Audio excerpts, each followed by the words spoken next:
ফরিদপুরের পদ্মা নদীতে এক বিরল এবং চাঞ্চল্যকর ঘটনা।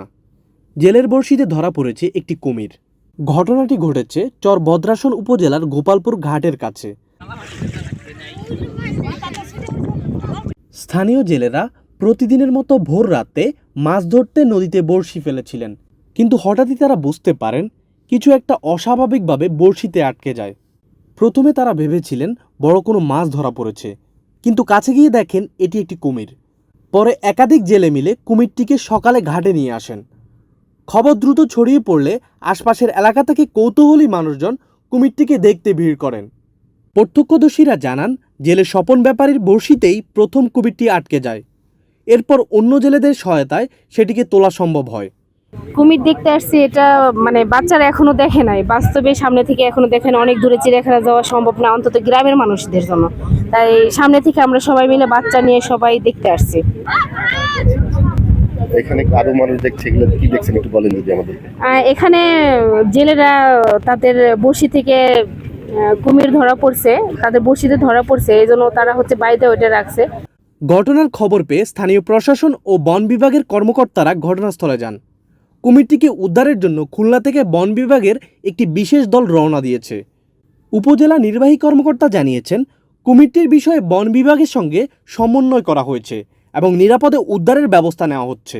এটা মূলত মিঠা পানির কুমির দেখে বোঝা যাচ্ছে। আর এই প্রাণীটাকে সংরক্ষণের জন্য বা নেওয়ার জন্য আমাদের খুলনা থেকে টিম আসছে। আমরা রয়েছি যেন এই প্রাণীটাকে কোনো ক্ষতি করতে না পারে। মানে উৎসুক জনতা তো আছে, তারা দেখা যাচ্ছে এটাকে ধরে এরকম ধরছে, নাড়াচ্ছে, এরকম যেন না করতে পারে, এই জন্য আমরা রয়েছি। আর খুলনা থেকে লোক আসছে, আমাদের টিম আসছে, তারা এটা এসে দেখবে যে এটা কোন অবস্থা রয়েছে। এমন হতে পারে ট্রিটমেন্ট, প্রাথমিক একটা চিকিৎসা দেওয়া লাগতে পারে, কারণ এটা যেহেতু বসে সাজে ধরছে, ব্যথা পাইছে, রক্তাক্ত হয়েছে, তখন এটা প্রাথমিক চিকিৎসা দিবে। তারপর এটা তারা নিয়ে যাওয়ার পরে ওইখানে তারা আরও চিকিৎসা দরকার চিকিৎসা দেবে। তারপর এখানে তারা ডিসকাশন বা যেটা করা ভালো মনে হয় যে এটা ঢাকায় নিয়ে যাবে বা কোথায় অবমুক্ত করে সেই অনুযায়ী এটা ব্যবস্থা নেবে।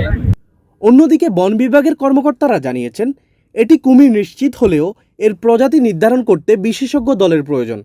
তারা এসে কুমিরটিকে নিরাপদ স্থানে সরিয়ে নেবে এবং পরবর্তী ব্যবস্থা নেবে। এখানে প্রচুর উৎসুক জনতা, আশেপাশের লোকজন সবাই দেখতে আসে। তো সেই ক্ষেত্রে সবাই যাতে কাছাকাছি চলে না যায় এটা বা এটারে জীবিত রাখা যায় এতটুকু নিশ্চিত করার জন্য আমরা এখানে আসছি। তো লোকজন খুব চাপ বেশি, সবাই এটার কাছে যাইতে চায়, নাড়াচাড়া করতে চায়, অতটুকু আমরা একটু বাধা দিয়ে এটাও যাতে ঠিক থাকে, লোকজনও যাতে সবাই দেখতে পায় এতটুকু নিশ্চিত করতেছি। স্থানীয়দের মধ্যে এই ঘটনাকে ঘিরে ব্যাপক কৌতূহল তৈরি হয়েছে। অনেকেই এমন ঘটনা জীবনে প্রথমবার দেখেছেন বলে জানিয়েছেন।